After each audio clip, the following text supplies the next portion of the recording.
Covid ಜಗತ್ತನ್ನು ತಲ್ಲಣಗೊಳಿಸಿದೆ.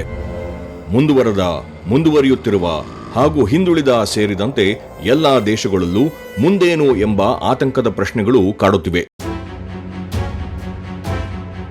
ಹೀಗಾಗಿ ಆಡಳಿತದ ಚುಕ್ಕಾಣಿ ಹಿಡಿದ ನಾಯಕರು ಯಾವ ಸಂದೇಶ ನೀಡುತ್ತಾರೆ, ಆಡಳಿತ ಯಂತ್ರದ ಆದ್ಯತೆಗಳೇನು, ಸರ್ಕಾರ ಸಾಗುವ ದಿಕ್ಕು ಯಾವುದೆಂದು ಜಾತಕ ಪಕ್ಷಿಗಳಂತೆ ಕಾದು ನೋಡುತ್ತಿದ್ದಾರೆ. ಅದರಲ್ಲೂ ಜಗತ್ತಿನಲ್ಲೇ ಅತಿ ಹೆಚ್ಚು ಜನಸಾಂದ್ರತೆ ಇರುವ ಭಾರತದಲ್ಲಿ ಯಾವ ನಿರ್ಧಾರ ತೆಗೆದುಕೊಳ್ಳಲಾಗುತ್ತದೆ? ಕೋವಿಡ್ ವಿರುದ್ಧದ ಸಮರದಲ್ಲಿ ಅತಿದೊಡ್ಡ ಪ್ರಜಾಪ್ರಭುತ್ವ ರಾಷ್ಟ್ರ ಸಾಗುವ ಹಾದಿ ಯಾವುದೆಂದು ಇಡೀ ಜಗತ್ತು ಆಸಕ್ತಿಯಿಂದ ಗಮನಿಸುತ್ತಿದೆ. ಅದೇ ರೀತಿ ಇಲ್ಲಿನ ಜನ ತಾವು ಅತಿ ಹೆಚ್ಚು ಬಹುಮತದಿಂದ ಆಯ್ಕೆ ಮಾಡಿದ ಸರ್ಕಾರ, ಅತ್ಯಂತ ಹೆಚ್ಚು ಬಲಶಾಲಿಯಾದ ಪ್ರಧಾನಿ ಯಾವ ನಿರ್ಧಾರ ಕೈಗೊಳ್ಳುತ್ತಾರೆ, ಈ ನಿರ್ಧಾರಗಳು ತಮ್ಮನ್ನು ಎಷ್ಟರ ಮಟ್ಟಿಗೆ ರಕ್ಷಿಸಬಲ್ಲವು ಎಂದು ಜನಸಾಮಾನ್ಯರು ಕಾಯುತ್ತಿದ್ದಾರೆ. नमस्ते मेरे प्यारे देशवासियों, कोरोना वैश्विक महामारी के खिलाफ भारत की लड़ाई बहुत मजबूती के साथ आगे बढ़ रही है. आप सभी देशवासियों की तपस्या, आपके त्याग की वजह से भारत अब तक कोरोना से होने वाले नुकसान को काफी हद तक टालने में सफल रहा है. ಲಾಕ್ಡೌನ್ಗೆ ಮುನ್ನ ಹಾಗೂ ಲಾಕ್ಡೌನ್ ನಂತರ ಪ್ರಧಾನಿ ಮೋದಿ ರಾಷ್ಟ್ರವನ್ನುದ್ದೇಶಿಸಿ ಮಾತನಾಡಿದರು. ದೇಶದ ಕೋಟ್ಯಾಂತರ ಜನ ಅವರ ಸಂದೇಶ ಆಲಿಸಿದ್ರು, ಪಾಲಿಸಿದರು. 3 मई तक लॉकडाउन के नियमों का पालन करें, जहां है वहां रहे, सुरक्षित रहें. वयम राष्ट्रे जागृयाम. हम सभी राष्ट्र को जीवंत और जागृत बनाए रखेंगे. ಇದಾದ ಕೆಲ ದಿನಗಳ ಬಳಿಕ ಕಾಂಗ್ರೆಸ್ ನಾಯಕ ಹಾಗೂ ವಯನಾಡ್ ಕ್ಷೇತ್ರದ ಸಂಸದ ರಾಹುಲ್ ಗಾಂಧಿ ಸುದ್ದಿಗೋಷ್ಠಿಯೊಂದನ್ನು ನಡೆಸಿದರು. ಅತ್ಯಾಧುನಿಕ ತಂತ್ರಜ್ಞಾನ ಬಳಸಿ ನಡೆಸಿದ ಗೋಷ್ಠಿಯಲ್ಲಿ ಸುಮಾರು 200 ಪತ್ರಕರ್ತರು ಪಾಲ್ಗೊಂಡಿದ್ದರು. ಈ ವೇಳೆ ರಾಹುಲ್ ಸುಮಾರು 20 ಪ್ರಶ್ನೆಗಳಿಗೆ ಉತ್ತರ ನೀಡಿದರು. ಇದೀಗ ಸಾರ್ವಜನಿಕ ವಲಯದಲ್ಲಿ ರಾಹುಲ್ ಸುದ್ದಿಗೋಷ್ಠಿ ಹಾಗೂ ಪ್ರಧಾನಿಗಳ ಭಾಷಣದ ಅವಲೋಕನ ತುಲನೆ ನಡೆಯುತ್ತಿದೆ. We are in a very serious situation, that is clear, and I think all political parties have to work together, and the people of India have to work together if we want to solve this problem and defeat this virus. ಪ್ರಧಾನಿ ತಮ್ಮ ಸಂದೇಶದಲ್ಲಿ ದೇಶದ ಪ್ರಜೆಗಳು ಏನು ಮಾಡಬೇಕೆಂದು ಫರ್ಮಾನು ಹೊರಡಿಸಿದರೆ ಹೊರತು ಸರ್ಕಾರ ಏನು ಮಾಡಲಿದೆ ಎಂದು ಎಲ್ಲಿಯೂ ಹೇಳಲಿಲ್ಲ. ನಿಜ, ಪ್ರಧಾನಿಗಳಾಗಿ ತನ್ನ ಪ್ರಜೆಗಳಿಗೆ ಹೀಗೆ ಮಾಡಿ ಎಂದು ಹೇಳುವ ಅಧಿಕಾರವನ್ನು ಹೊಂದಿದ್ದಾರೆ. ಇದರ ಜೊತೆಯಲ್ಲಿ ಇಂತಹ ಅಪರೂಪದ ಹಾಗೂ ಆತಂಕದ ಸಮಯದಲ್ಲಿ ಆಡಳಿತ ಯಂತ್ರದ ಮುಖ್ಯಸ್ಥರಾಗಿ ತಮ್ಮ ಸರ್ಕಾರದ ದೃಷ್ಟಿಕೋನ ತಿಳಿಸಬೇಕಿತ್ತು. ರಾಹುಲ್ ದೇಶ ಎದುರಿಸುತ್ತಿರುವ ಗಂಡಾಂತರ ಪರಿಸ್ಥಿತಿ ನಿಭಾಯಿಸಲು ಸರ್ಕಾರ ಕೈಗೊಳ್ಳುವ ಎಲ್ಲಾ ತೀರ್ಮಾನಗಳಿಗೆ ತಮ್ಮ ಹಾಗೂ ತಮ್ಮ ಪಕ್ಷದ ಬೆಂಬಲವಿದೆ ಎಂದು ಘೋಷಿಸುವ ಮೂಲಕ ರಾಜಕೀಯ ಪ್ರಬುದ್ಧತೆಯನ್ನು ಮೆರೆದರು. देखिए, अब जो हुआ हो गया उसको भूल जाइए, क्योंकि यहां पे अब हम ऐसे लेवल पे पहुंच गए कि ये अब इमरजेंसी सिचुएशन हो गई है. तो मुझे ये कहना कि भाई ये नहीं किया, वो नहीं किया, वो मैं नहीं करना चाहता हूं. जो किया किया, जो नहीं किया नहीं किया. अब आगे देखते हैं और मिलकर हिंदुस्तान यूनाइट होके इस चीज से लड़े, और इससे देश को भी फायदा होगा. ಪ್ರಧಾನಿ ತಮ್ಮ ಭಾಷಣದಲ್ಲಿ ಮೊದಲು ಹೇಳಿದ್ದು ಹಿರಿಯ ನಾಗರಿಕರ ಬಗ್ಗೆ ವಿಶೇಷ ನಿಗಾ ವಹಿಸಬೇಕು ಎಂದು. मैं आपका साथ मांग रहा हूं, 7 बातों में आपका साथ. पहली बात, अपने घर के बुजुर्गों का विशेष ध्यान रखें, विशेषकर ऐसे व्यक्ति जिन्हें पुरानी बीमारी हो उनकी हमें एक्स्ट्रा केयर करनी है। उन्हें कोरोना से बहुत बचाकर रखना है। ರಾಹುಲ್ ಮೊದಲಿಗೆ ಹೇಳಿದ್ದು ಕೋವಿಡ್ನಂತಹ ಮಹಾಮಾರಿಯನ್ನು ಹಿಮ್ಮೆಟ್ಟಿಸಲು ರಾಜ್ಯಗಳಿಗೆ ಸ್ವಾಯತ್ತ ಅಧಿಕಾರ ನೀಡಬೇಕು, ಪ್ರಧಾನಿ ರಾಜ್ಯ ಸರ್ಕಾರಗಳನ್ನು ವಿಶ್ವಾಸಕ್ಕೆ ತೆಗೆದುಕೊಂಡು ತಮ್ಮ ನಿಲುವು ಅಭಿಪ್ರಾಯಗಳನ್ನು ತಿಳಿಸಬೇಕು ಎಂದು. प्राइम मिनिस्टर जो स्टेट्स के चीफ मिनिस्टर्स हैं, जो डिस्ट्रिक्ट्स हैं, उनको एम्पावर करें। प्राइम मिनिस्टर का रोल आर्मी को एम्पावर करने का है, फोर्सेस को एम्पावर करने का है, स्टेट्स को पैसा पहुंचाने का है। डिस्ट्रिक्ट स्टेट्स जो हमारे एडमिनिस्ट्रेशन है उनको हम इफेक्टिवली यूटिलाइज कर रहे हैं, जो हमारी जनता है उसको हम एडिक्वेटली यूटिलाइज कर रहे हैं, तो उस पे हमारा फोकस होना चाहिए। तो रिसोर्सेस को इफेक्टिवली यूटिलाइज कीजिए, रिसोर्सेस को स्टेट्स के हाथ में दीजिए, जीएसटी जो स्टेट्स को देना है वो दीजिए, चीफ मिनिस्टर्स और डिस्ट्रिक्ट्स से खुलकर कम्युनिकेशन कीजिए, उनको जो उनकी जो डिमांड्स हैं उनको एक्शन कीजिए। ಎರಡನೆಯದಾಗಿ ಪ್ರಧಾನಿ ಲಾಕ್ಡೌನ್ ಲಕ್ಷ್ಮಣ ರೇಖೆ ಇದ್ದಂತೆ ಇದನ್ನು ಕಡ್ಡಾಯವಾಗಿ ಪಾಲಿಸುವ ಮೂಲಕ ಕೊರೋನಾ ಹಿಮ್ಮೆಟ್ಟಿಸಬೇಕು, ಎಲ್ಲರೂ ಸ್ವಯಂ ನಿಯಂತ್ರಣ ಹಾಕಿಕೊಂಡು ಸಮರದಲ್ಲಿ ಗೆಲ್ಲಲು ಸಹಕರಿಸಬೇಕು ಎಂದರು.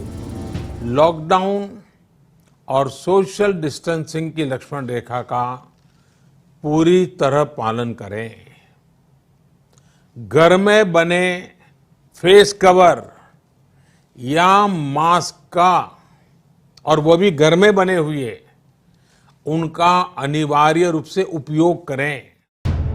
ರಾಹುಲ್ ಲಾಕ್ಡೌನ್ ವೈರಸ್ ವ್ಯಾಪಕವಾಗಿ ಹರಡದಂತೆ ಸ್ವಲ್ಪ ಕಾಲ ಹಿಡಿದಿರುವ ಪ್ರಯತ್ನ, ಇದೊಂದರಿಂದಲೇ ವೈರಸ್ ವಿರುದ್ಧ ಸಮರ ಸಾಧ್ಯವಿಲ್ಲ, ಬದಲಿಗೆ ಲಾಕ್ಡೌನ್ ಜೊತೆಗೆ ವೈದ್ಯಕೀಯ ತಪಾಸಣಾ ಪ್ರಕ್ರಿಯೆ ಹೆಚ್ಚಬೇಕು, ತಪಾಸಣೆಯ ಮೂಲಕ ವೈರಸ್ ಹಂತ ಗುರುತಿಸಿ ಚಿಕಿತ್ಸೆ ನೀಡುವ ಮೂಲಕ ಮತ್ತೊಂದು ಹಂತಕ್ಕೆ ಅದು ವಿಸ್ತರಣೆಯಾಗದಂತೆ ತಡೆಗಟ್ಟಬೇಕು ಎಂದರು. The first thing to understand is that a lockdown is like a pause button. A lockdown is in no way a solution to the COVID virus. It is as if you've hit pause and stopped the virus in its tracks until the lockdown. When we come out of the lockdown, the virus is going to start its work again. So it is very important that we have a strategy to come out of the lockdown. ಮೂರನೆಯದಾಗಿ Covid ನಿಯಂತ್ರಿಸಲು ಆಯುಷ್ ಇಲಾಖೆಯ ಮಾರ್ಗಸೂಚಿಗಳನ್ನು ಕಡ್ಡಾಯವಾಗಿ ಪಾಲಿಸಬೇಕು ಎಂದು ಪ್ರಧಾನಿ ನರೇಂದ್ರ ಮೋದಿ ಕರೆ ನೀಡಿದರೆ, ರಾಹುಲ್ ಗಾಂಧಿ ಕೊರೋನಾ ಸಮಯದಲ್ಲಿ ಉಂಟಾಗುವ ಆರ್ಥಿಕ ಪರಿಣಾಮಗಳು ಹಾಗೂ ಲಾಕ್ಡೌನ್ ತೆರವುಗೊಳಿಸಿದ ನಂತರ ಉಂಟಾಗಲಿರುವ ಆರ್ಥಿಕ ಬೆಳವಣಿಗೆಗಳು ಹಾಗೂ ಅವುಗಳನ್ನು ಎದುರಿಸುವ ಬಗ್ಗೆ ಚರ್ಚೆ ಮತ್ತು ಸಿದ್ಧತೆಗಳನ್ನು ಮಾಡಬೇಕು. ಲಾಕ್ಡೌನ್ ಯಾವ ಮುಂಜಾಗ್ರತಾ ಕ್ರಮಗಳಿಲ್ಲದೆ ಮಾಡಲಾಯಿತು ಎಂಬ ಟೀಕೆಗಳಿವೆ, ಅವುಗಳೇನೇ ಇರಲಿ, ಲಾಕ್ಡೌನ್ ತೆರವು ಮಾಡಿದ ನಂತರ ಉಂಟಾಗುವ ಪರಿಣಾಮ ಎದುರಿಸಲು ಸಿದ್ಧತೆ ಬೇಕು ಎಂದರು.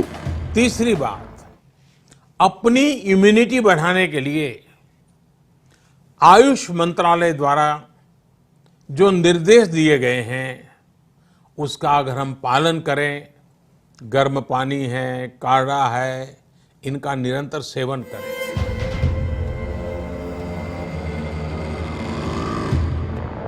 लॉकडाउन के बाद आपकी एग्जिट स्ट्रैटेजी क्या होगी, आपकी टेस्टिंग स्ट्रैटेजी क्या होगी, आपकी मेडिकल स्ट्रैटेजी क्या होगी, आप पीएचसीज को, हॉस्पिटल्स को रैंप अप कैसे करोगे, क्योंकि आपको वो लॉकडाउन खुलने से पहले करना पड़ेगा, क्योंकि लॉकडाउन के बाद डिजीज का अपटेक होगा, डिजीज बढ़ना शुरू हो जाएगी, तो आपको अग्रेसिवली उसको काउंटरैक्ट करना पड़ेगा। तो मैं कह रहा हूं कि ये डिलेड एक्शन नहीं होना चाहिए।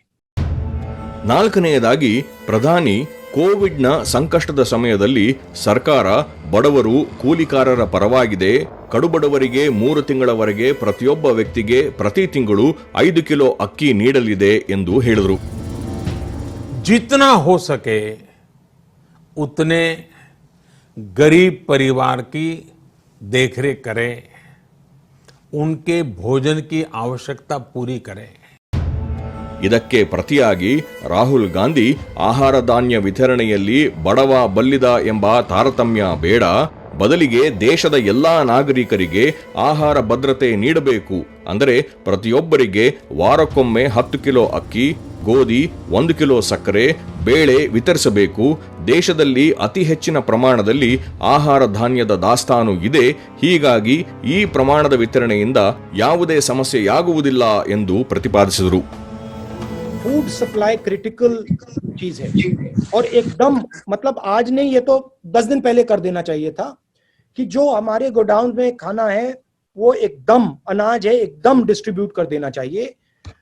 बहुत सारे लोग हैं जिनके पास राशन कार्ड नहीं है, उनको भी मिलना चाहिए. कोई ना कोई तरीका निकाला जा सकता है असेस करने के लिए. बट मुझे लगता है कि 10 केजी व्हीट और राइस, 1 किलो पल्सेस, 1 किलो चीनी हर सप्ताह ಸರ್ಕಾರ को देना चाहिए. ಐದನೆಯದಾಗಿ ಪ್ರಧಾನಿಗಳು ಕೋವಿಡ್ನಂತಹ ಸಂಕಷ್ಟದ ಸಮಯದಲ್ಲಿ ಸರ್ಕಾರ ಎಲ್ಲರೊಂದಿಗೆ ಇದೆ, ಅದೇ ರೀತಿಯಲ್ಲಿ ಯಾವುದೇ ಕಾರ್ಖಾನೆಗಳು, ಉದ್ದಿಮೆಗಳು ತಮ್ಮ ಉದ್ಯೋಗಿಗಳನ್ನು ಕೆಲಸದಿಂದ ತೆಗೆಯಬಾರದು, ಅಷ್ಟೇ ಅಲ್ಲದೆ ಸಂಬಳ ಮತ್ತಿತರ ಯಾವುದೇ ಸೌಲಭ್ಯ ಕಡಿತಗೊಳಿಸಬಾರದು ಎಂದು ತಾಕೀತು ಮಾಡಿದರು. आप अपने व्यवसाय, अपने उद्योग में अपने साथ काम करे लोगों के प्रति संवेदना रखे, किसी को नौकरी से न निकाले. ಉದ್ಯೋಗ ಭದ್ರತೆಯನ್ನು ಸಮರ್ಥಿಸಿದ ರಾಹುಲ್ ಗಾಂಧಿ ದೇಶದ ಸಣ್ಣ, ಅತಿ ಸಣ್ಣ ಹಾಗೂ ಮಧ್ಯಮ ಕೈಗಾರಿಕಾ ವಲಯ ಹಲವು ಗಂಭೀರ ಸಮಸ್ಯೆಗಳನ್ನು ಎದುರಿಸುತ್ತಿದೆ. ಕೋವಿಡ್ ಮತ್ತಷ್ಟು ಸಮಸ್ಯೆ ಸೃಷ್ಟಿಸಲಿದೆ. ಇದರಿಂದ ದೊಡ್ಡ ಪ್ರಮಾಣದ ನಿರುದ್ಯೋಗ ಉಂಟಾಗುವ ಅಪಾಯವಿದೆ. ಇದನ್ನು ತಪ್ಪಿಸುವ ದೃಷ್ಟಿಯಿಂದ ಈ ವಲಯಕ್ಕೆ ಉತ್ತೇಜನ ಸಮಗ್ರ ಪ್ಯಾಕೇಜ್ ಒಂದನ್ನು ಘೋಷಿಸುವ ಅಗತ್ಯವಿದೆ.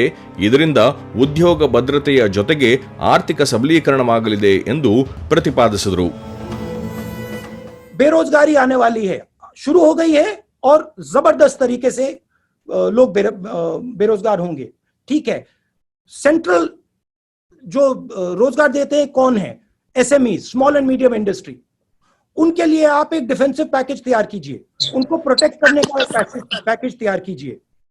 हमारी ऐसी कंपनीज हैं जो कनेक्टेड कंपनीज हैं, स्ट्रेटेजिक कंपनीज हैं, बड़ी कंपनीज हो सकती हैं, उनके लिए आप प्रोटेक्शन तैयार कीजिए. ಆರನೆಯದಾಗಿ ಪ್ರಧಾನಿ ಮೋದಿ ಅವರು ಕೋವಿಡ್ ವಿರುದ್ಧದ ಸಮರದಲ್ಲಿ ಮುಂಚೂಣಿಯಲ್ಲಿರುವ ವೈದ್ಯರು, ದಾದಿಯರು, ವೈದ್ಯಕೀಯ ಸಿಬ್ಬಂದಿ, ಆರೋಗ್ಯ ಕಾರ್ಯಕರ್ತೆಯರು, ಪೊಲೀಸ್, ಪೌರ ಕಾರ್ಮಿಕರು ಮತ್ತು ಮಾಧ್ಯಮ ಸಿಬ್ಬಂದಿ ಸೇವೆಯನ್ನು ಶ್ಲಾಘಿಸಿ ಗೌರವಿಸಬೇಕೆಂದರೆ ರಾಹುಲ್ ಇಂತಹ ಸಂಕಷ್ಟದ ಸಮಯದಲ್ಲಿ ಇಡೀ ದೇಶ ಒಂದಾಗಿರಬೇಕು, ಜಾತಿ, ಮತ, ಧರ್ಮ, ಪಂಥಗಳನ್ನು ಮರೆತು ಎಲ್ಲರೂ ಒಂದೇ ಎಂಬ ಐಕ್ಯಮತ್ಯದ ಧ್ವನಿಯೊಂದಿಗೆ ಒಗ್ಗಟ್ಟಾಗಿ ಮುಂದುವರಿಯಬೇಕು ಎಂದು ಮನವಿ ಮಾಡಿದರು.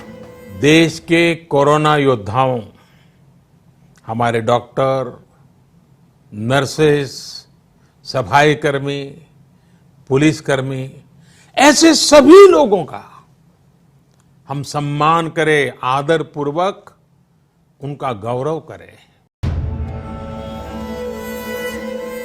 डिक्लेरेशन ऑफ विक्ट्री नहीं करनी है क्योंकि ये लंबी लड़ाई है. इसमें सबको मिलकर एक साथ लड़ना है. मैं नरेंद्र मोदी जी से बहुत चीजों में डिसएग्री कर सकता हूं, करता हूं, मगर आज लड़ने का टाइम नहीं है. आज देश के साथ, देश को एक करके वायरस से लड़ने का टाइम है. ಒಟ್ಟಾರೆ ಇಡೀ ಬೆಳವಣಿಗೆಯನ್ನು ಗಮನಿಸಿದಾಗ ರಾಹುಲ್ ಗಾಂಧಿ ಒಬ್ಬ ಪ್ರಬುದ್ಧ ರಾಜಕೀಯ ನೇತಾರನಂತೆ ಕಂಗೊಳಿಸುತ್ತಾರೆ. ಅವರ ಪ್ರತಿಪಾದನೆ ಮೆಚ್ಚುಗೆಗೆ ಪಾತ್ರವಾಗಿದೆ. ಆದರೆ ಈ ಪ್ರತಿಪಾದನೆಗಳನ್ನು ಜನಸಾಮಾನ್ಯರ ಬಳಿ ಕೊಂಡೊಯ್ದು ಅವು ಜನಾಭಿಪ್ರಾಯವಾಗಿ ಪರಿವರ್ತನೆಯಾಗಿಸುವಲ್ಲಿ ವೈಫಲ್ಯತೆ ಎದ್ದು ಕಾಣುತ್ತದೆ.